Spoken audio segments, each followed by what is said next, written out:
우리 오늘은 역대기 하서 24장에 있는 말씀부터 함께 살펴보고자 합니다. 역대하 24장에 있는 말씀입니다. 우리가 지난 시간 이 아달랴라는 이 악한 여왕 때문에 참 남한국 유다가 많이 힘들고 어려웠다 하는 내용들을 함께 살폈고, 다행히 여호야다 같은 사람이 개혁을 일으켜서 그 갓난 아기 하나를 빼돌렸는데, 그 요아스라고 하는 그 왕으로 말미암아 7살 되었을 때 이 개혁을 시작을 하게 되었고, 그리고 이제 이 여호야다가 그 130 될 때까지 함께 이제 일을 하게 됩니다. 그러니까 그 요아스라고 하는 이 왕이 7살에 그 왕이 되었으니까, 그리고 이제 한 30년 정도 같이 있었다. 그렇게 보면 거의 뭐 대제사장 여호야다는 90 훨씬 넘어서 어떻게 보면 사역을 하셨다는 거예요. 그런데 참 안타까운 것이, 우리가 역대기를 봤을 때 그 다윗 시대 같은, 솔로몬 시대 같은 시대를 만들자 하면서 하나님은 교만하면 은혜를 베풀어 주시고, 그 말씀에 순종하시면 복 내려 주시고, 그리고 교만하면 그들을 물리치시고, 또 회개하면 또 다시 안아주시고 하는 그런 이제 하나님의 모습을 우리에게 보여주고 계시는데, 문제는 신앙은 관계에 대한 문제이기 때문에 이 사람들이 하나님의 말씀을 듣지만 그것을 자기의 신앙으로 받아들이느냐 그렇지 않느냐에 따라서 또 엄청 차이가 나게 됩니다. 신앙생활을 해도 사람에게 매여 있는 사람이 있고요, 그 본인이 하나님을 섬기는 사람이 있다는 거예요. 그러니까 진리와 사랑에 매여 있지 않고 사람에게 매여 있게 되어지면 반드시 끝이 다 안 좋기 마련입니다. 그래서 이 역사를 읽을 때 그 끝이 어떻게 되는지 하는 것도 꼭 좀 살펴봐야 우리 신앙에 큰 교훈이 있게 될 것입니다. 정말 우리가 이 진리가 자기에게 주어져 있는 진리라고 인정하고 받아들이지 못하고 사람에게 의존되어 있다면 그 신앙은 결코 건전할 수 없고 끝이 안 좋게 끝나고 맙니다. 우리 한번 오늘 24장, 25장, 26장 살피게 될 터인데, 24장부터 한번 보도록 합시다. 요아스가 왕이 오를 때의 나이는 7세였고 예루살렘에서 40년 통치하게 됩니다. 그러니까 여호야다가 죽고도 한 10년쯤 더 지냈으니까 여호야다가 130에 돌아가시거든요. 그러니까 우리가 역사 내보면 여호야다가 90 훨씬 넘어서 그렇게 이제 이 요아스와 함께 일했다는 것을 알 수가 있습니다. 그 요아스 왕의 어머니 이름은 시비아고 브엘세바 사람이었습니다. 한편 제사장 여호야다가 세상에 사는 모든 날 이 요아스가 여호와 보시기에 정직히 행했다는 거예요. 그러니까 요아스라는 사람은 여호야다에게 그 어떻게 보면 의존된 사람이에요. 여호야다가 죽자 바로 타락하고 맙니다. 왜냐하면 여호사밧이 성경을 가르쳤다 할지라도 또 아달랴가 워낙 악을 행했거든요. 그러니까 사람들은 결국은 두 종류일 수밖에 없습니다. 하나님을 따라 살 것인가, 아니면 교만하고 자기 욕심을 따라 살 것인가. 결국 둘 중에 하나거든요. 그래서 여호사밧이 일을 해도 아달랴 같은 여자의 말을 훨씬 좋아하고 따라가는 신하들도 여전히 있고, 또 아달랴가 활동을 해도 여호야다처럼 하나님 뜻을 따라 사는 사람이 여전히 있는 법이죠. 결국 그 사람이 어떠하냐 하는 것이 중요하거든요. 그 시대가 좋으면 우리가 하나님의 일을 할 때 참 평안하게 일을 할 수 있다 정도이지, 평안한 가운데도 전혀 하나님을 바르게 알려고 하지 않아서 또다시 교만하게 되어지고 악하게 되어지는 일도 얼마든지 있거든요. 시절이 평안하다 하는 것만이 다가 아니라는 거예요. 실제로 사람이 어떠해야 하느냐 하는 것이 더 중요한 문제이죠. 그래서 이 역사가는 얘기합니다. 제사장 여호야다가 세상에 사는 모든 날 그 동안에는 하는 표현이에요. 이 요아스가 여호와 보시기에 정직히 행했었다. 그리고 이 여호야다가 그 두 아내에게 장가들게 해서 이 요아스를, 그 자녀를 낳게 했는데, 그 후에 요아스가 여호와의 전을 보수할 뜻을 두게 되었다. 다 여호야다의 영향이었던 것이죠. 제사장들과 레위 사람들 다 모으고는 그들에게 말합니다. 너희는 유다 여러 성읍에 가서 모든 이스라엘에게 해마다 그 너희의 하나님의 그 전을 수리할 돈을 거두되 그 일을 빨리 하라 그렇게 했으나 레위 사람들이요 빨리 하지 않았다는 거예요. 참 안타깝게도 그 아달랴 여왕의 영향이었는지 레위 사람들도 다 그냥 게을러 빠져가지고 뭘 어떻게 해야 될지를 전혀 모르는 거예요. 요야다가 요아스에게 부탁한 대로 요아스가 일을 해보려고 하지만 그 잘 안 돼요. 레위 사람들이 협조를 안 하니까. 그래서 왕이 대제사장 요야다를 불러 말합니다. 너가 어찌하여서 레위 사람들을 시켜 여호와의 종 모세와 이스라엘 그 회중이 성막을 위하여 정한 세를 유다와 예루살렘에 거두게 하지 아니하느냐. 그렇게 하니 이는 그 악한 여인 아달랴의 그 아들들이 여호와의 전을 파괴했었고 또 여호와의 전의 모든 성물들 바알들을 위하여 사용했기 때문이었다 하고 되어 있습니다. 잘 아시는 것처럼 그 남편이었던 요람이나 그 아들이었던 아시아나 그 아시아와 동기되었던 사람들이 알고 보니까 다 아달랴에게 부속되어 가지고 하나님의 성전을 그렇게 유린했던 일들이 있었다는 거예요. 그렇게 이제 권력자들이 성전을 유린해 버리니까 레위 사람들이 뭘 할 수 없어요. 하지도 못하고 이제 세상이 바뀌었으니까 뭘 좀 해보라 하는데 문제는 뭘 어떻게 될지 알아야 말이죠. 그러니까 참 교육이라는 게 중요한데 그 뭘 어떻게 될지 잘 모르는 거예요. 그러자 이제 왕이 한마디 합니다. 그러면 그 공사하는 사람에게 직접 맡겨서 일하게 하면 되지 않겠냐. 그렇게 해서 누구 거치지 않고 그냥 일하게 하죠. 이에 왕이 말하여 그 한 궤를 만들어서 여호와의 전 문 곁에 두게 하고 유다와 예루살렘의 공포에서 하나님의 종 이 모세가 광야에서 이스라엘에게 정했던 것에 그 여호와께 드리라 그렇게 했습니다.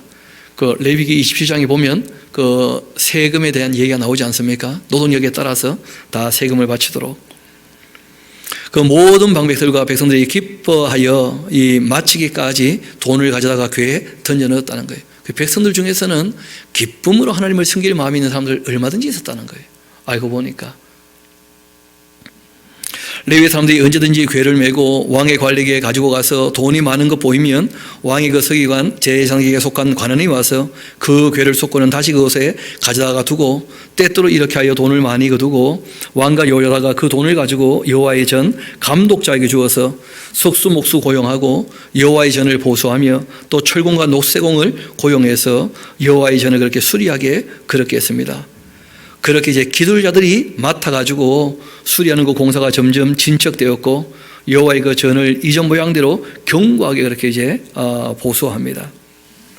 그렇게 공사를 마친 후 그 남은 돈 왕과 여호야다 앞에 가져왔는데 그것으로 여호와의 그 전에 쓸 그릇을 만들었고 그리고 그 섬겨 제사는 그릇이며 또 숟가락 금은 그릇들 만들게 됩니다. 여호야다가 세상에 사는 모든 날 여호와의 전에서 항상 번제를 드렸다 그렇게 되어 있어요. 문제는 여호야다가 그 하나님 맡기신 일은 잘 하지만 그러나 여전히 뭐가 안 되고 있습니까? 교육이. 그러니까 이 여호야다의 정책이 이어지지 않는 거예요. 전혀. 그 뭐 교육했다 손치더라도 요아스가 또 안 받아들인 겁니다. 어떻게 보면. 그러니까 여호야다가 권력이 있을 때는 여호야다를 좀 다른 것처럼 했는데 여호야다가 죽자 바로 그냥 뒤집어집니다. 여호야다가 나이가 많고 늙어 죽었는데 죽을 때에는 130세였어요. 무리가 다윗성 여러 왕의 묘실 중에 장사했는데 이는 그가 이스라엘과 하나님과 그 성전에 대하여 선을 행하였었다 하면서 그 여호야다 개인으로 봤을 때는 정말 흠이 없는 분입니다. 하나님께서 사람의 그 연하를 120년으로 그렇게 정해두셨는데 얼마나 이 여호야다가 경건하게 살았는지 무려 130살 살았다는 거예요.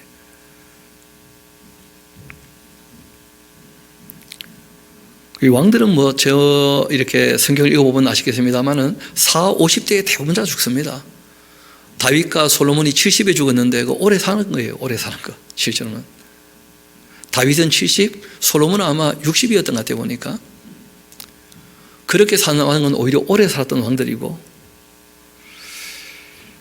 그렇지만 이 여호야다라고 하는 그 대제사장은 무려 130에 그렇게 정말 수가 높고 기운이 진해서 사명을 다 감당하고 그렇게 이제 별세하신 거죠. 무리가 다윗성의 여러 왕의 묘실 중에 이 장사했고, 이는 그가 이스라엘과 하나님과 그 성전에 대하여 성언을 행하였기 때문이었습니다. 그리고 뭐 신분에 있어서 아시는 것처럼 이 요아스 왕의 고모부가 되지 않습니까? 자기 고모 여호세바가 자기를 이제 빼돌려 가지고 여호야다에게 맡겼던 것이었거든요. 그러니까 뭐 지위에 있어서도 큰 문제가 없으니까 그렇게 왕의 묘실에 장사 지냅니다. 여호야다가 죽은 후 유다의 그 방백들이 와서 왕께 절하고, 그리고는 왕이 여호야다의 말을 벗어나서 그 악한 자들의 말을 듣게 되었다는 거예요. 그 조상들의 하나님 여호와의 그 전을 버리고서 다시 아세라 목상과 우상을 섬기기 시작합니다. 그 아달랴라고 하는 이 악한 여자가 참 이 악을 행했던 그 영향력이요 대단한 거예요. 어떻게 보면 오래 악을 행했기 때문에 그래요. 그러니까 여전히 그 사람들이 어느 편에 있을 것인가, 하나님도 자기들 권력의 수단으로 생각을 하니까 종교를, 그러니까 결국 이제 어느 것을 줄탈 것인가 이런 걸 늘 고민하는 거죠. 사람들이 다. 그 여호야다가 죽으니까 바로 그냥 여호야다 이외에 다른 쪽으로 힘을 딱 실으려고 반대편으로 딱 넘어가는 거예요. 그 아세라 목상과 우상을 섬겼으므로 그 죄로 말미암아 진노가 유다와 예루살렘에 임하게 됩니다. 하나님 너무 마음 아프셨다는 거예요. 그러나 여호와께서 그들에게 선지자를 보내셔서 다시 여호와께로 돌아오게 하려고 하셨답니다. 왜냐하면 하나님이 이 다윗과 맺었던 뭐가 있다는 거예요? 언약이 있기 때문에 늘 다윗을 생각하시는 거죠. 선지자들이 그들에게 경고하지만은 그 왕과 그 신하들이 전혀 듣지 않습니다. 우상을 섬기는 사람들 듣지 않습니다. 결국 하나님께서 그 대제사장 여호야다의 그 아들이었던 스가랴를 감동시켰어요. 성경에 보면 스가랴라고 하는 인물이 10명 넘게 나옵니다. 굉장히 많이 나오는데 이 스가랴는 좀 유명한 스가랴예요. 나중에 예수님께서 예루살렘에 흘렸던 피에 대해서 그 말씀하실 때 아벨부터 시작해서 누구까지요? 스가랴의 피까지 하고 얘기할 때 바로 이 스가랴예요. 그 여호야다의 그 아들의 말은 좀 듣지 않겠는가 그런 것이었죠. 여호야다에게 워낙 은혜를 입었으니까 요아스가. 그래서 여호야다의 그 아들 스가랴가 왕이 가서 얘기를 합니다. 하나님의 영이 그를 감동시키셨고 그가 백성 앞에 높이 서서 그들에게 얘기합니다. 하나님이 이같이 말씀하셨다.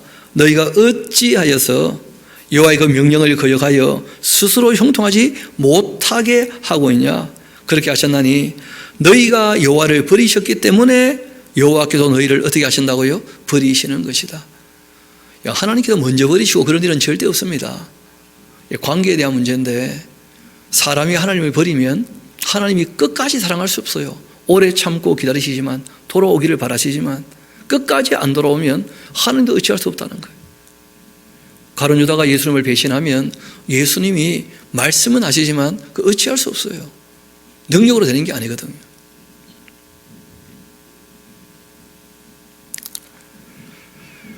그러나 무리가 함께 꾀하고는 왕의 명령을 따라가지고 그를 여호와의 전뜰 안에서 돌로 쳐 죽였다는 겁니다.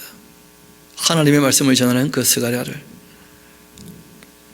나중에 보면 아시는데 스가랴뿐 아니었고 여호야다의 그 아들들이 여럿이 얘기했거든요. 그런데 그 말하는 족속 다 죽였다는 거예요. 이 요아스가 진짜 악한 왕이었죠. 요아스 왕이 이와 같이 스가랴의 그 아버지 여호야다가 베풀었던 은혜를 기억하지 않고 그 아들을 죽였는데 그가 죽을 때 이르되 여호와는 감찰하시고 신원하여 주옵소서. 너무 억울하게 죽는 것이거든요. 스가랴가. 그래서 스가랴 그 이름의 뜻이 뭐냐면 여호와께서는 기억하신다. 그래서 하나님께서는 반드시 행한 대로 어떻게 하시는 분이십니까? 갚아주시는 분이죠. 그래서 하나님께 신원, 억울함을 풀어주시라. 그렇게 하고 이제 스가랴가 죽었던 겁니다. 그리고 이분이 돌아가시고 한 1년쯤 지났죠. 아람 군대가 요아스를 치려고 올라와 가지고 유다와 예루살렘에 이르러 백성 중에 모든 방백 다 죽여버리고 노약한 물건을 다메섹 왕에게로 보내게 됩니다. 아람 군대는 적은 무리가 올라왔었는데 그러나 여호와께서 심히 큰 군대였던 이 유다 군대를 오히려 그 아람의 손에 넘겨버리셨다는 거예요. 악하니까. 이는 유다 사람들이 그의 그 조상들의 하나님 여호와를 버렸기 때문이었다. 이와 같이 아람 사람이 요아스를 징벌한 것이었다. 이거는 뭐 그 역사에 대한 역사가 해석인 것이죠. 그렇죠? 그 보니까 이렇게 된 거다 하고 이야기를 합니다. 요아스가 크게 부상함에 적군이 그를 버리고 간 후에 그 신하들이요 제사장 여호야다의 그 아들들의 피로 말미암아서 반역을 했다는 거예요. 여호야다의 아들들을 많이 죽였다는 것이죠. 다 그 피를.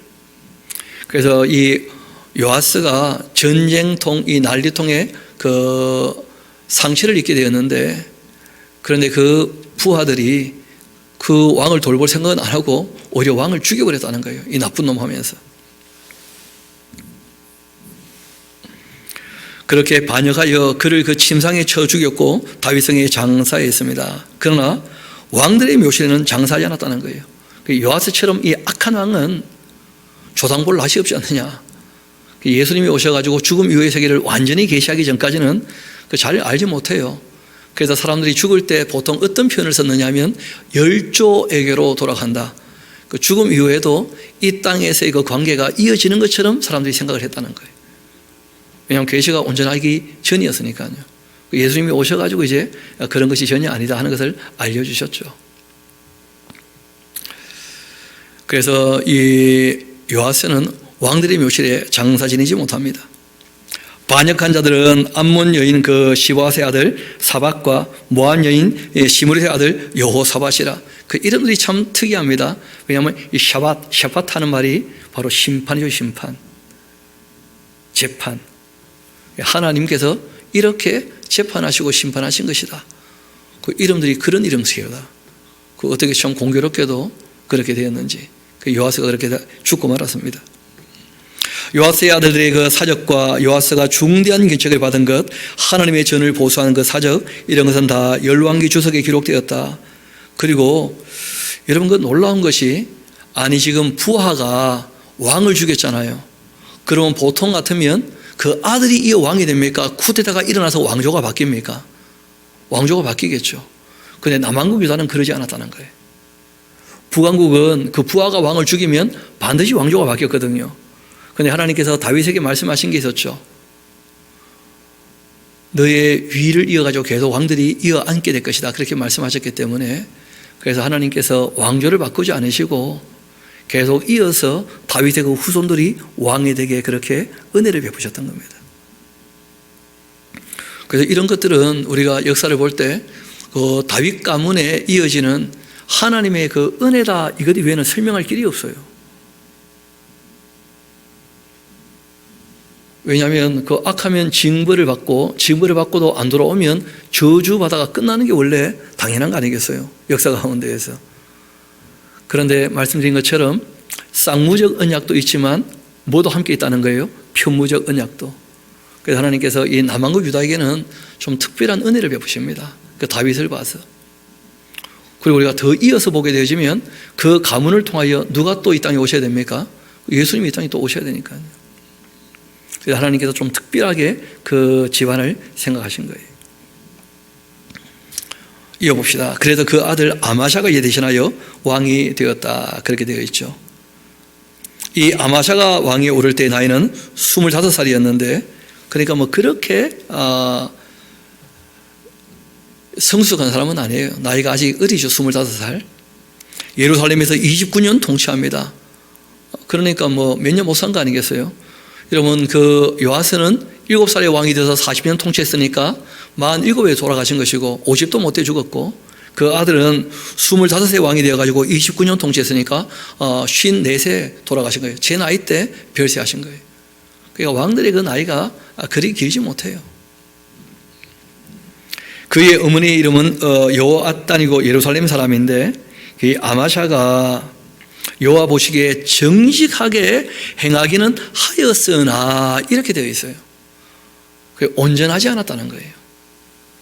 온전한 마음으로 행한 것은 아니었었다. 그러니까 이 아마샤도 늘 흔들만들 하는 사람이에요. 참 사람이 하나님을 섬기려면 정말 마음을 다하고 힘을 다하고 뜻을 다하고 생명 다하고 좀 온전하게 그 사랑해야 될 텐데 의외로 온전한 사람들이 잘 없는 것이죠. 그러니까 늘 말씀을 곁에 두고 읽으면 늘 말씀으로 씻음받게 될 텐데 그런데 하나님 말씀을 가까이 하지 않기 때문에 끝이 다 안 좋아요. 다윗도 마찬가지였고 솔로몬도 마찬가지였고 심지어 뭐 우리나라 대통령들도 보니까 끝이 좋은 대통령이 잘 있습니까? 없습니까? 잘 없는 거예요. 끝이. 초심을 대번 다 잃어버린 거죠. 뭐. 또 하나님의 그 뜻을 잘 모르니까. 이어봅시다. 온전한 마음으로 행하지는 아니했더라. 그럼에도 불구하고 그 나라가 굳게 섰다는 거예요. 또 이 왕이 이제 나이가 먹을수록 어떻게 됩니까? 그 힘을 점점 더 얻게 되는 것이죠. 그래서 이런 표현들은 말씀드린 것처럼 은혜, 언약 이외에는 설명할 길이 별로 없는 거예요. 이어봅시다. 그 부왕을 죽였던 신하들을 이제 잡아서 죽이게 됩니다. 근데 그 부왕이 악했던 거 아니에요? 맞습니까? 그 악한 왕을 죽인 사람이라면 상 줘야 됩니까? 벌 줘야 됩니까? 그 참 쉽지 않아요. 왜냐하면 그 아버지가 악했지만 아버지를 죽인 사람은 또 왕에게는 원수 아닙니까? 아버지의 원수. 그러니까 참 이 세상에서는 뭐가 명료하게 딱 정리되는 게 잘 없어요. 어떻게 보면. 그래도 이 잘한 것이 한 가지가 있기는 합니다. 그 아마샤가. 그게 뭐였냐면 연좌죄를 하지 않았다는 거예요. 아버지의 죄를 자녀에게 전혀 묻지 않았다는 거예요. 그 참 잘한 것이죠. 그런 면에서 참 한 400~500년 전,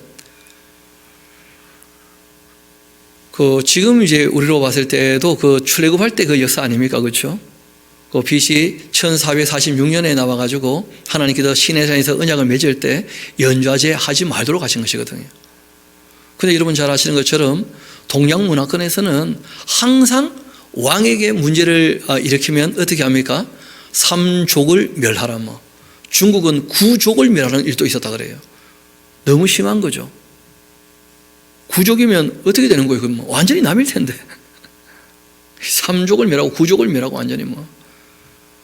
심지어 우리도 잘 아시는 것처럼 이승만 정부부터 시작해가지고 그 전두환, 노태우까지, 그러니까 김영삼 대통령이 연좌제를 폐기하기 전까지는 이 연좌제가 남아있었지 않습니까? 그러니까 뭐 월북했다 하면 그 자녀들은 공직에 나가지 못하는 거예요. 그러면 안 되는 것이거든요. 부모의 죄를 왜 자녀에게 묻는 거예요 대체? 그러니까 참 3,400년 전의 법인데도 최근에 우리나라의 법보다 훨씬 뛰어난 법이에요. 실제로 율법이라는 것이. 그 연좌제 폐지된 것은 너무 잘된 것입니다. 이 아마샤가 그런 면에서는 참 잘한 것이죠. 그의 자녀들 죽이지 아니했는데 이는 모세의 율법책에 기록된 대로 한 것이었고 곧 여호와께서 명령하여 이르시기를 자녀로 말미암아 아버지를 죽이지는 말아야 하고 또 아버지로 말미암아 자녀를 죽이지는 말아야 한다. 오직 각 사람은 자기 죄로 말미암아 죽을 거다. 그렇게 하셨다는 거죠. 한편 이 아마샤가 유다 사람들을 모으고는 그 여러 족속을 따라서 천부장들 또 백부장들 세워가지고 유다와 베냐민과 함께 그리하고 20세 이상으로 다 계수해가지고 창과 그리고 이제 방패를 잡았고 능히 전쟁에 나갈 만한 자 30만 명이나 모았습니다. 이 에돔 사람하고 이제 전쟁을 하게 되는데, 근데 문제는 그 30만 가지고 좀 불안했던 모양이에요. 아마샤가. 그래가지고 은 100달란트를 주고는 이스라엘 북왕국에서 큰 용사 10만 명을 고용합니다. 대단한 돈이었고 대단한 군사죠. 무려 10만 명을 고용한 거예요. 10만 명을. 근데 그때 어떤 하나님의 사람이, 여러분 지금 우리가 좀 전에도 봤습니다마는 스가랴 이전에도 어떤 하나님의 사람이 있었죠. 그렇죠? 그러니까 이름이 알려지지 않았던 하나님의 사람들이 의외로 많습니다. 성경을 보면. 어떤 하나님의 사람, 그러니까 이름이 밝혀지지 않았다고 해서 무시할 만한 분들인가? 전혀 그렇지 않아요. 성경이 우리에게 소개하는 사람들은 그 이야기를 통하여 우리에게 메시지가 있기 때문에 그 이름을 밝히는 것이지, 실제로는 우리가 알지 못하는 사람들이 엄청나게 많을 겁니다. 요한계시록을 보면 예수님께서 그 부활한 사람들을 데리고 휴가한 사람들을 영접하려고 이제 그 구름 타고 오실 때, 그때 보면 무려 14만 4천이나 되는 사람들이 거짓을 행하지 않았고 늘 주님 말씀에 순종하며 살았다. 그런 사람들이 있었다는 거예요. 14만 4천, 그 엄청난 숫자 아닙니까? 그러니까 우리가 성경에 보면 이름 모를 사람이라고 해서 너무 무시하지 않도록 한번 봅시다. 어떤 하나님의 사람이 아마샤에게 나가서 한마디 합니다. 왕이여, 그 이스라엘 군대를 왕과 함께 가게 하지 마셔야 됩니다. 여호와께서 그 이스라엘 곧 에브라임 자손과 함께 하지 않습니다. 왜냐하면 북왕국 이스라엘은 처음부터 금송아지로 해가지고 순념소로 해서 바알과 아세라로 단 한 번도 여호와 하나님을 자기의 하나님으로 섬긴 적이 없거든요. 그러니까 그런 나라와 함께하면 어떡합니까? 안 그래도 얼마 전 역사 있지 않습니까? 그 오므리 왕조, 그 아합의 딸, 이세벨의 딸 그 아달랴 때문에 남왕국이 그렇게 흔들렸었는데 어떻게 다시 또 북왕국하고 그렇게 친하게 지내려고 하는지, 왜 하나님께 도움을 청하지 않고 북왕국에 도움을 청하는가? 그것도 100달란트나 줘가지고 은을 돌려보내라는 거예요. 돌려보내면 참 손해가 크겠죠. 그렇지 않습니까? 그 은 100달란트 고스란히 그냥 날리는 것인데 그 쉽지 않은 결단이었습니다. 그 아마샤가 하나님의 사람이 이제 얘기합니다. 한번 봅시다. 왕이 만일 가시거든 힘써 싸우시면 됩니다. 하나님께서 왕을 적군 앞에 엎드러지게 그렇게 하실 겁니다. 하나님은 능히 돕기도 하시고 능히 피하기도 하시는 분이십니다. 그래서 이 왕이 하나님을 의지하여 싸워라 하고 얘기합니다. 아마샤가 하나님의 사람에게 말하죠. 내가 100달란트를 이스라엘 군대에게 주었는데 아까워 어떡하냐. 하나님의 사람이 말합니다. 여호와께서 능히 이보다 많은 것 왕에게 주실 겁니다. 왜냐하면 승리하면 또 한몫 챙겨오는 거 아니겠어요? 이 당시에는 전쟁이라는 것이 곧 비즈니스 아니었습니까? 왕들의 비즈니스. 그러니까 뭐 겨울 또 이 추울 때 또 여름 더울 때 또는 이제 농번기 이럴 때는 못 싸우고 농한기 때 막 추수 끝나고 난 다음에 봄, 가을로 보통 그렇게 싸웠던 것이거든요. 또 한번 승리해 놓으면 말 그대로 그냥 예금처럼 조공바치라 하면 또 계속 얻게 되는 것이니까, 그래서 뭐 정말 이 당시에는 왕들이 싸울만 하는 그런 싸움을 한 것입니다. 싸울만 하니까요. 이어봅시다. 그렇게 아마샤가 이 에브라임에서 자기에게 온 군대를 나누어서 그리고 고향으로 돌아가게 합니다. 그랬더니 그 이스라엘에서 왔던 무리가 유다 사람들에게 심히 진노하고 막 분연히 고향으로 돌아갔다는 거예요. 왜냐하면 100달란트보다 더 벌 마음이 있었거든요. 승리하면 또 한몫 챙기니까. 근데 100달란트만 받고 이제 왔다가 그냥 간 거 아니에요. 아무것도 안 하고 돈만 받고. 그래가지고 열받는 거죠. 더 많이 벌 수 있었는데 하는 마음이 있으니까. 그렇지만 이 아마샤가 담력을 내어가지고 그 백성 거느리고 소금골짜기에 이르러 세일 자손 10,000명을 죽였습니다. 유다 자손이 또 10,000명을 사로잡기도 하고 총 20,000명이 되는 거죠. 그렇죠? 바위 꼭대기에 올라가 거기서 밀어 내려뜨려서 그리고 온몸이 부서지게 해가지고 참 사람을 절벽에다 전부 밀어뜨려서 죽게 했다니까 참 잔인한 이야기죠. 그렇지만 말씀드린 것처럼 이때 이 전쟁들은 대부분 다 어떤 전쟁입니까? 그 악을 도말하는 전쟁이에요. 여러분 성경을 보면 하나님께서는 전쟁을 원하지 않습니다. 평화를 원하셔요. 그런데 참된 평화가 오려면 일단 악을 어떻게 됩니까? 진멸해야 참된 평화가 와요. 그래서 요한계시록을 봐도 마지막 전쟁이 있다는 거예요. 하나님의 전쟁은 악을 도말하는 전쟁입니다. 그러니까 그런 전쟁 이외의 모든 전쟁은 다 악한 전쟁이에요. 사람들이 욕심으로 싸우는 것이니까. 지금 팔레스타인하고 또 이 이스라엘하고 시끄럽지 않습니까? 이런 전쟁은 다 악한 전쟁들이에요. 욕심을 가지고 싸우는. 사랑도 진리도 없는데 신의 이름으로 싸우는 그 악한 전쟁 아니겠어요?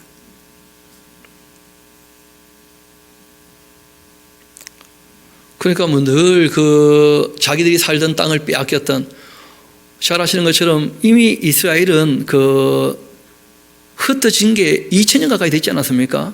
그렇게 팔레스타인 사람들이 거의 2000년 가까이 살아왔는데, 그런데 그 땅에 들어와서 자기 땅이라고 우기면서 야금야금 차지해가지고는 이제 예루살렘도 반을 차지한 거 아니에요. 그러니까 팔레스타인 사람들은 늘 억울한 마음이 있는 거예요. 자기 땅들이었는데 원래. 그래가지고 뭐 이번에 그 라마단 그 집회를 하게 되면서 황금동 사원에서 그 데모했던 거 아닙니까? 그런데 문제는 그 황금동 사원에는 유대인들은 절대 들어갈 수 없거든요. 들어가도 안 되고. 그 입구에 딱 적혀 있습니다. 이 사원에 들어오는 유대인은 반드시 죽을 거다. 그렇게 적혀 있어요. 거기는 서로 간의 성역이기 때문에 그 유대인 회당에 이슬람 사람들이 안 들어오는 것처럼 그 이슬람 사원, 특별히 황금동 사원에는 절대 유대인들이 들어가지 않고 들어가지 못합니다. 그런데 이번에 총을 들고 들어갔다는 거 아니에요. 그러니 뭐 얼마나 열받겠어요. 그래가지고 못 견디니까 그 비살 쐈던 거 아닙니까? 그러니까 뭐 또 이스라엘은 기다렸다는 듯이 그래 까불어 봐라 하고는 그냥 폭격해버리고 뭐. 그게 참 그 종교의 이름을 가지고 진리도 사랑도 없이 싸우면 그건 끝이 없어요. 끝이. 너무 악한 전쟁이에요.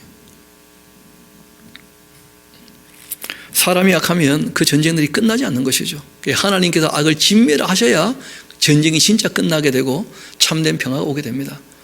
그런 것은 잘 아시는 것처럼 천녀왕국이나 가야 이루어지는 거예요.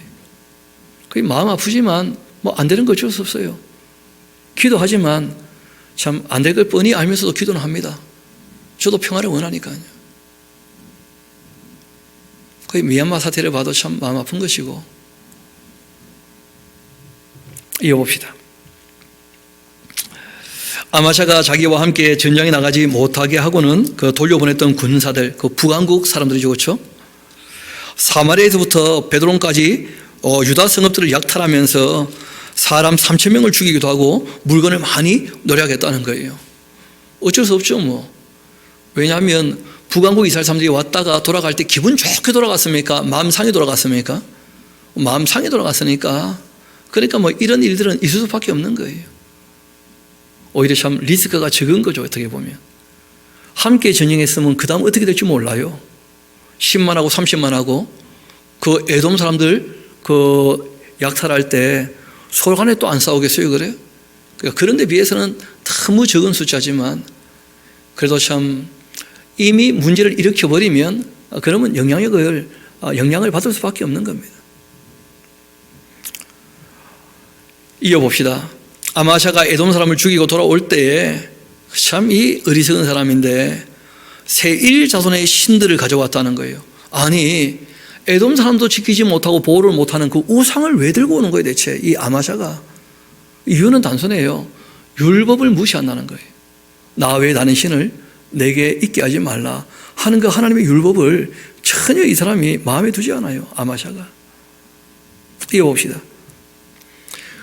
그것을 자기 신으로 세우고는 그것들 앞에 경배하고 부장해요. 그러므로 여호와께서 이 아마샤에게 진노하셨다는 거예요. 한 선지자를 그에게 보내시니 그가 이르되 저 백성의 신들이 그들이 그 백성을 왕의 손에서 능히 구하지도 못했는데 왕은 어찌하여 그 신들에게 구합니까? 아니 율법을 떠나서라도 상식적으로도 말이 안 되는 거 아니에요. 상식적으로도. 에돔 사람을 보호하지 못하는 그 에돔 신을 섬긴다는 게 말이 되겠냐. 왕이 생각이 있는 사람이요 하면서 한마디 한 거죠. 선지자가 아직 그에게 말할 그때였는데 왕이 그에게 한마디 합니다. 우리가 너를 왕의 모사로 삼았냐. 듣기 싫다는 거예요. 자기 아버지하고 똑같죠. 요아스가 스가랴가 와서 얘기할 때 그 듣기 싫어가 죽여버렸던 것처럼 이 아마샤가 똑같이 해요. 그치라 어찌하여 맞으려 하느냐 했더니 선지자가 그치고 이르되 왕이 이 일을 행하고서 나의 경고를 듣지 않았으니까 하나님께서 왕을 멸하시기로 작정하신 줄 알아야 할 겁니다 하고 한마디 한 겁니다. 하나님은 회개하면 용서할 마음이 있기 때문에 누구를 보낸 거예요? 예언자를 보낸 거예요. 우리 앞으로 잠깐 봅시다. 우리 예언자의 그 예언에 대해서 우리가 좀 정리할 필요가 있는 것이 한 가지가 있는데, 여러분 예언자들이 예언하는 것은 예언이 이루어질 거라고 예언하는 것일까요? 어떻게 생각하셔요? 여러분 예언자들이 지금 미리 말하는 이유는 뭐냐면 이런 일이 이루어지기 전에 회개하기를 원한다는 거예요. 그러니까 실제로 예언자들이 멸망을 미리 말하는 이유는 멸망받기를 원하기 때문입니까? 예언적으로 멸망이 이루어질 거라는 것입니까? 아니면 그 전에 회개하라고 하는 것입니까? 실제로 예언자들이 외치면요, 이루어지기를 원해서 외치는 것이 아니고 이 일이 이루어지기 전에 어떻게 하라는 거예요? 회개하고 돌아오라고 외치는 거예요. 그런데 그 말씀이 진짜 이루어져 버리고 말아요. 안 들으니까 그 당시 그 사람들이 하나님 말씀을, 율법을 모르니까 그 예언의 의미가 뭔지를 모르는 거예요. 기분 나쁘다는 거야. 왜 망한다는 예언을 하냐는 거예요. 망한다는 예언을 하는 게 아니고 지금처럼 하면 망할 수밖에 없다고 미리 말하는 것이니까 이 일이 이루어지기 전에 어떻게 하라는 거예요? 돌아오라고 지금 얘기하는 것이거든요. 회개하라고. 그 예언자의 그 외침의 핵심은 권면이에요. 죄에 대하여 책망하며 돌아오라고 권면하는 것이거든요. 근데 참 안타깝게도 그 권면을 할 때 경고를 했잖아요. 안 돌아오면 망할 거라고. 근데 그 경고의 메시지가 정말 예언처럼 다 성취되고 마는 거예요. 그 역사를 보면 안타깝게도. 유다왕 아마샤가 상의를 하고는 예후의 손자 여호아스의 아들 이스라엘 왕 요아스에게 또 사신을 보냅니다. 이르되 오라 우리가 서로 좀 대면하자. 한판 붙자는 거예요. 30명 죽었으니까 열받죠. 한판 붙자는 거예요. 이스라엘 왕 요아스가 유다 왕 아마샤에게 사람 보내 한마디 하죠. 레바논 가시나무가 지금 레바논 백향목에게 전가를 보내어 이르기를 너의 딸을 내 아들에게 주어 아내로 삼게 하라. 그렇게 하였더니 레바논 들짐승이 지나가다가 그 가시나무를 짓밟아 버렸다. 아니 게임이 되어야 한판 붙지 가시나무가 지금 백향목에게 와가지고 까부냐 지금? 들짐승이 짓밟아 버릴 거다. 너가 에돔 사람을 쳤다고 지금 너의 마음이 교만해서 자긍하고 있구나. 너의 궁에나 있어라. 어찌하여 화를 자초하여서 너와 유다가 함께 망하고자 까보냐. 그렇게 하지만은 아마샤가 그 말을 듣지 않습니다. 이는 하나님께로 말미암은 것이었는데 그들이 에돔 신들에게 구하였으므로 그 대적의 손에 넘기려 하신 것이었다.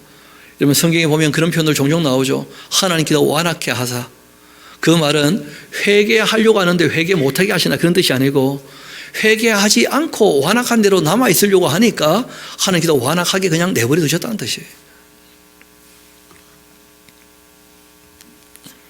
이스라엘 왕 요아스가 올라와서 유다 왕 아마샤 더불어 유다의 그 벳세메스에서 대면하게 되었고 유다가 결국은 이스라엘 앞에 피하여 각기 장막으로 도망하게 됩니다.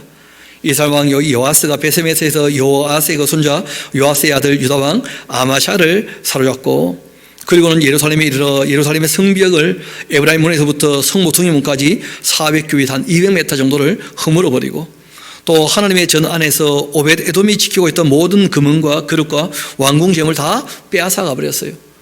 여호야다 때 개혁을 일으켜가지고 그 백성들이 하나님께 드려서 바쳐서 그 성전도 수리하고 그렇게 금은 그릇들을 만들었었는데 그 결국 또 다 와서 갖고 가버린 거예요. 또 사람들을 볼모로 잡아가지고 사마리아로 돌아갑니다. 그 이스라엘 왕 요아스의 아들 요아스가 죽은 후 유다 왕 요아스의 아들 아마샤가 15년 생존했었는데 아마샤의 이외에 처음부터 끝까지의 행적은 유다와 이스라엘 왕 열왕기에 다 기록되어 있지 않느냐. 아마샤가 돌아서서 여호와를 버린 후로부터 하나님을 버렸다는 말은 말씀을 멀리했다는 것이거든요. 예루살렘에서 무리가 그를 반역하게 되었고 그가 라기스로 도망했는데 반역한 무리가 사람을 라기스까지 따라보내어서 그를 결국 거기서 죽여버리고 그 지체를 말에 실어다가 그 조선과 함께 유다 성읍에 장사했다는 거예요. 여러분 이렇게 두 번씩이나 왕이 죽었음에도 반역이 일어나거나 왕조가 바뀌지 않고 여전히 다윗 왕가가 이어서 왕이 됩니다. 그 아들을 또 왕으로 세우는 거예요. 이런 것은 하나님의 은혜의 언약 이외에는 설명할 길이 없는 거예요. 굉장히 독특한 것이죠. 왕을 죽였는데 유다 온 백성이 나이가 16살 때였던 이 우시야를 세워서 그 아버지 아마샤를 대신하여 왕으로 삼습니다. 이제는 16살짜리가 왕이 된 거예요. 그 아마샤 왕이 그 열조들의 그 묘실에 누운 후 우시야가 엘론 건축하고 유다에 돌렸고 우시야가 왕위에 오를 때 나이가 16세였는데 예루살렘에서 52년 이분은 꽤 오래 통치를 했죠. 그렇죠? 그래서 거의 한 67세, 18세 그때 이제 별세하신 것이니까 거의 70 가까이 사셨죠. 그 어머니 이름은 요올리아인데 예루살렘 사람입니다. 우시아가 그 아버지 아마샤의 모든 행위대로 여호와 보시기에 정직하게 행하였다는 거예요. 그리고 하나님의 그 묵시를 밝게 하는 스가랴가, 이 스가랴는 죽었던 스가랴하고 또 다른 스가랴죠, 그렇죠? 우리가 잘 모르는 어떤 스가랴가 또 있어요. 하나님의 사람인데 그가 이 스가랴라고 하는 그 예언자가 사는 동안에 하나님을 찾았고, 그가 여호와를 찾을 동안에는 하나님이 참 형통케 하셨다는 거예요. 그런데 문제는 이 우시아도 결국은 누구에게 의존되어 있는 겁니까? 신앙이 그 스가랴라는 사람에게. 그래서 스스로 진리에 굳게 서지 못하고 목사에게 신앙이 매여 있다. 그 신앙 건전한 게 아니에요, 절대. 어떤 분은 우리 목사님 천국 갈 때 바지 가랑이 붙잡고 같이 가자면 말도 안 되는 소리 하고 있어요. 말도 안 되는 소리를. 그래서 우리가 결론적으로 얘기한다면 하나님과 다른 사람 사이에 자꾸 끼어들면 안 돼요. 예수님도 어떻게 하시느냐면, 내가 하나님과 너희 사이에서 하나님 말씀을 전해줬지만 그러나 이제는 그렇게 안 할 거라는 거예요. 너희가 직접 아버지께 아뢰고, 그리고 그냥 아뢰일 때 조금 민망할 수 있으면 내 이름 가지고 아뢰면 된다는 거예요. 그 예수님도 중간에서 빠지고 싶어 하셔요. 아버지 하나님과 직접 너희들이 관계를 맺으라는 거예요. 나를 믿었다면 누구를 믿으라고요? 나 보내신 이를 믿으라고. 그러니까 예수님을 제대로 만났다면 그럼 우리가 성부 하나님과 바른 관계에 들어가야 돼요. 오직 예수, 그렇게 하는 것은 그 좋은 자세가 아닙니다. 우리가 예수님 이름으로 아버지 하나님께 기도할 수 있지만 말 그대로 아버지 하나님께 직접 기도하는 거예요. 직접. 우리가 남을 위하여 대신 도고 하나님께 아뢰 수는 있지만 중간에 끼어들어 가지고 자신이 막 대신 기도하고 막 그렇게 하면 안 돼요. 본인 기도는 본인이 하는 게 제일 좋아요.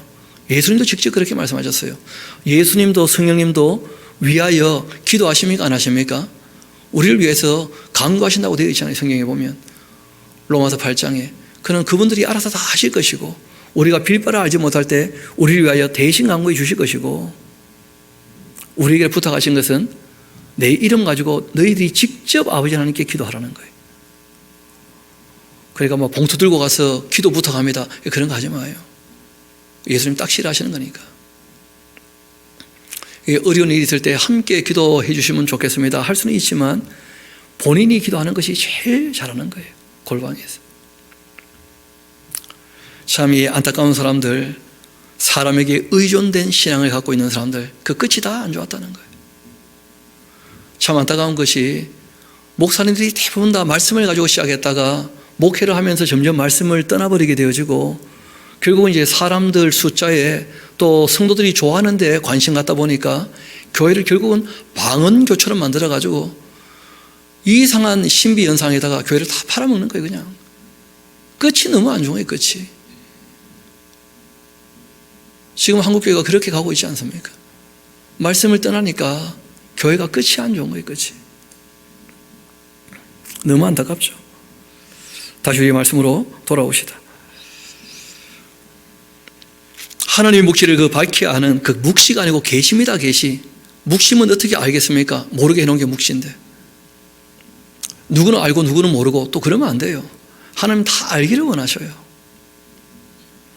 그렇게 하나님의 계시를 밝히 하는 스가랴가 사는 날 동안 여호와를 찾았고, 그가 여호와를 찾을 동안에는 하나님께서 형통케 하셨는데, 우시아가 나가 블레 사람과 싸우고 가드 성벽과 야분의 성벽과 또 아소 성벽을 헐어버리고 아소 땅과 블레 사람들 가운데 성읍들을 건축하고, 하나님께서 그를 도우셔가지고는 블레 사람들과 구르바알을 거주하는 이 아라비아 사람들 또 마음 사람을 치게 하셨고, 암몬 사람들 우시아에게 조공을 바치고, 또 우시아가 매우 강성하게 되어서 이름이 애굽 변방까지도 퍼지게 되었고, 우시야가 예루살렘에서 성 모퉁이 문과 골짜기 문과 성구비에 망대를 세우고 경고하게 하고, 또 이 광야에 망대를 세우고는 물릉너기를 많이 파기도 하고, 고원과 평지에 가축을 많이 길렀고, 또 여러 산과 좋은 밭, 이 농부와 포도원을 다스리는 자들을 두었고, 이분은요 농사도 힘이 좋아했다는 거예요. 정말 백성을 사랑하는 왕이었어요.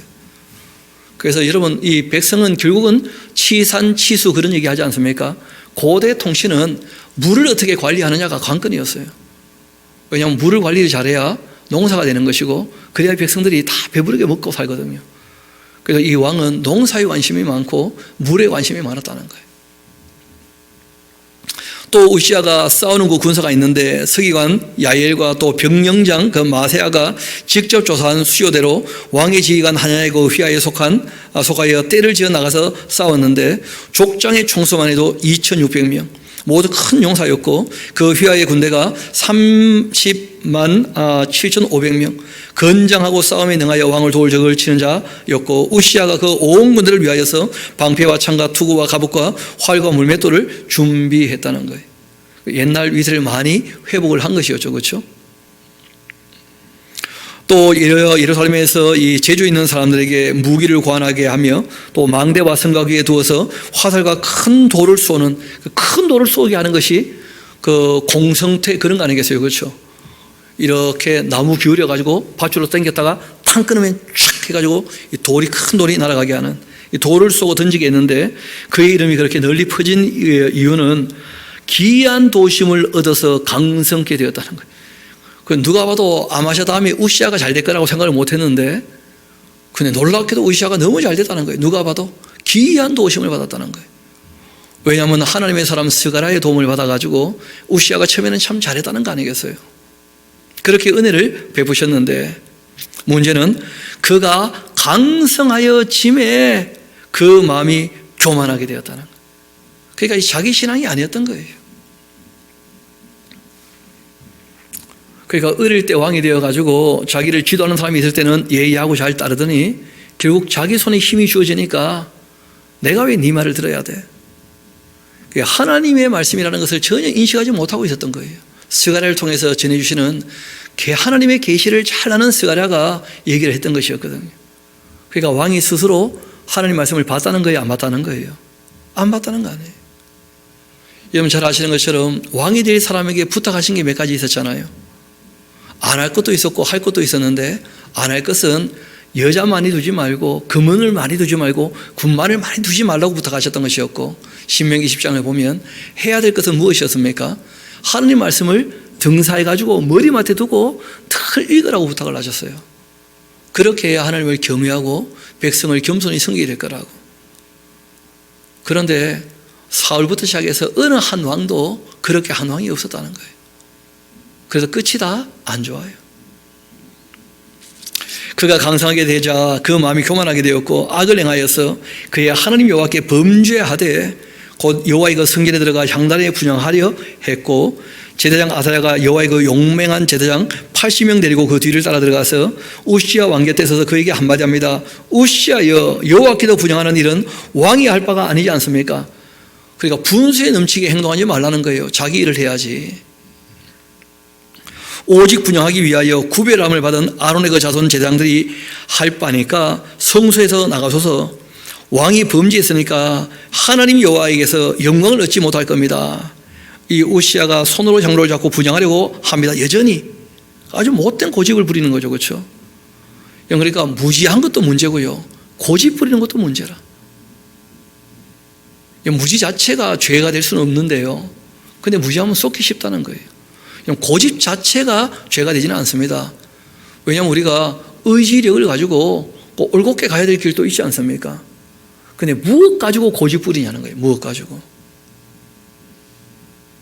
그 악한데 고집 부리면 안 되는 거 아니겠어요? 아니, 그걸 뻔히 아는데. 그래서 늘 그냥 그 7가지를 늘 좀 챙기면서 우리가 주의하자 하는 말씀 드렸던 거 기억나실 겁니다. 무지나 오해나 편견이나 또는 고집이나 교만이나 태만이나 또는 욕심 같은 것, 이런 것들이 우리 마음에 있지 않도록 늘 씻어야 돼요.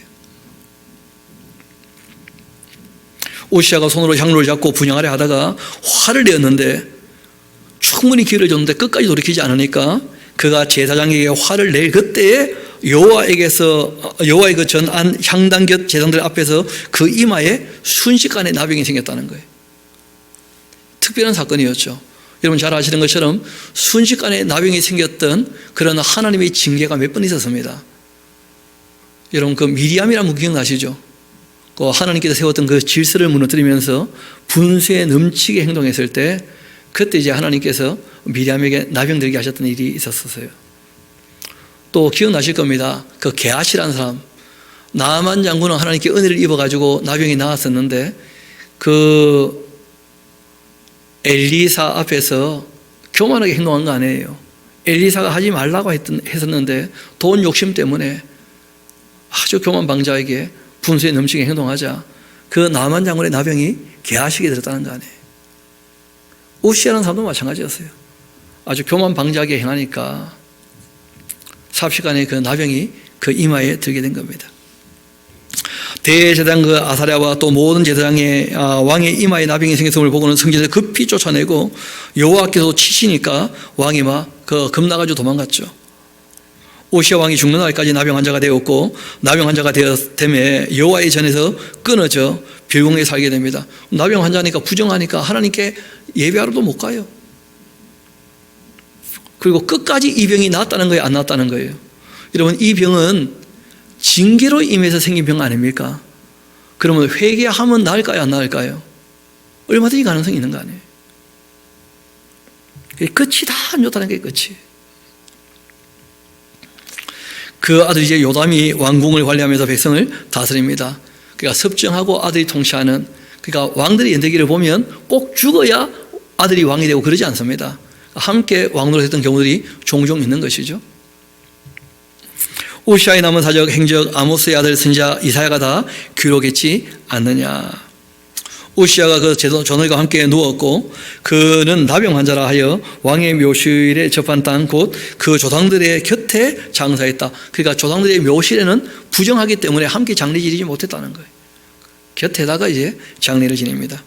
그리고 그 아들 요담이 대신하여 왕이 되었으니까 우리도 요담 이야기는 요담에 보도록 그렇게 하면 되겠죠. 그래서 이 하나님 말씀 우리가 대할 때에 이 왕들의 이야기가 우리에게 보여주는 아주 중요한 교훈이 있다는 거예요. 사람에게 의존된 신앙은 결코 건전하지 않아요. 그래서 우리도 일을 할 때에 다른 사람에게 영향력을 미치려고 너무 애쓰지 마요. 성경은 우리에게 부탁하십니다. 전하라고 하셨어요. 하나님 말씀이 이러하시다. 전하는 것까지가 우리 역할이에요. 사람을 자꾸 자기에게 매달아 두지 마요. 그 일은 잘하는 일이 아닙니다. 그리고 우리도 사람에게 매달리면 안 돼요. 하나님 말씀을 바르게 우리가 읽고 듣고 배웠다면 정말 그 진리의 말씀이 자기 것이 되도록, 그리고 하나님을 사랑함으로 그 진리를 따르도록, 우리 이 시간 함께 기도할 때에 우리가 하나님 말씀을 상고한 대로 또 우리 신앙을 한번 점검하고 우리가 여러 관계를 맺고 있는데 그 관계 가운데에서 우리가 어떻게 또 주어진 역할을 감당할지 우리가 생각하면서 하나님께 도움을 바라고 우리 마음을 또 이 말씀으로 씻도록 합시다. 우리 이 시간 한 2, 3분 정도 조용히 기도하도록 하시겠습니다.